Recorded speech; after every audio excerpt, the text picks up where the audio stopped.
Hello, I'm a medical physician. I started my TikTok account because of the overwhelming amount of social media misinformation that was finding its way into my office.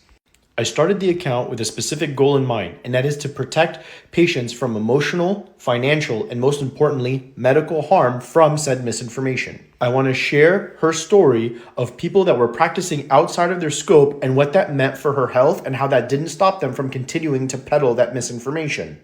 Would you like to hear about all the money I spent on a medical doctor who actually ended up not being a medical doctor who almost killed me? So in 2016, I'm very sick. I cannot lose any weight. I just had my fourth baby. My hair is falling out into Ziploc bags. So my parents say you should go see this doctor. And it's from this clinic called Schmelness Shui. Then I get blood work done from them. I sign up for their a couple $1,000 new patient plan.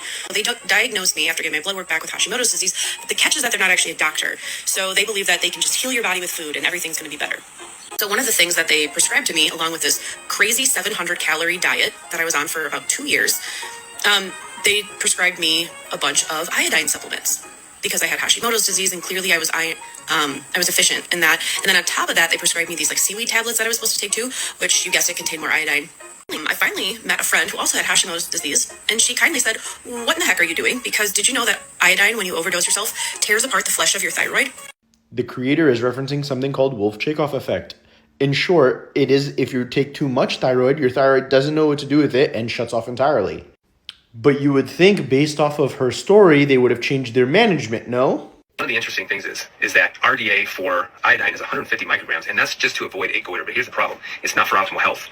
So if you believe your thyroid needs support, follow the link in the bio for a complimentary 10-minute discovery call with one of us doctors to learn more about iodine and your thyroid and how to get tested. If you have a thyroid issue, you need sufficient amounts of iodine. So despite patients sharing their very real stories about how they've been hurt by people practicing outside of their medical scope, they continue their grift in hopes that other patients will fall for their schemes. Please share her story. Get the word out. Protect those you know and even those online from these grifters. The company thrives by furthering the mistrust medical providers have with their patients. Don't get scammed. Take back your health.